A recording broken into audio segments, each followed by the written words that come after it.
Ich ruf den Handwerker an, doch er geht nicht ran. Die Diele quietscht, was mach ich jetzt, oh Mann? Holzwürmer fressen, auch schon dran. Bald bricht mein Boden hart zusammen. Mein Nachbar beschwert sich, denn es quietscht so laut, verdammt, ich bin es leid. Ruf meinen Bruder an, doch er ist breit. Handwerk ist sehr begabt, doch unter LSD fällt es ihm nicht leicht. Nicht leicht unter LSD. Scheiß Drogen fällt es ihm nicht leicht. Brudi, ich brauche deine Hilfe, ich hab da ein Problem. Ohne dich geht's bestimmt nicht, kann nicht mehr leise gehen. Der Boden ist am Wackeln, möchte doch nicht stehen. Die Dielen sind am Quietschen, laufen nur noch auf 10. Vielleicht hast du ne Lösung, ich zähle mal bis 10. Wenn nicht, dann hab ich eine, Schnee durch die Nase ziehen. Ich weiß doch nicht mehr weiter, das Quietschen lässt mich fliehen.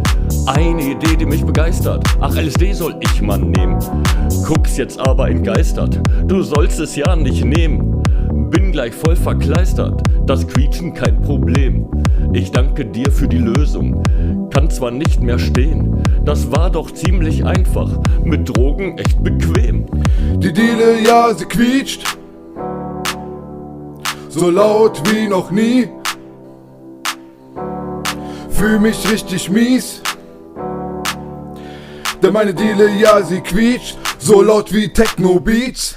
Lass die Drogen sein, mein Bruder, die Nase immer weiß, die Augen sie sind groß, lass die Drogen los, mach meine Dealer heile. Ohne LSD wirst du schnell sehen, wird doch einfach gehen. Seit Stunden bist du dran, seit Stunden schon, oh Mann, die Augen sie sind weit, läuft auf Zahnfleisch, seit 7 Tage wach, meine Dealer, ja, sie kracht, lass die Scheiße sein, immer breit.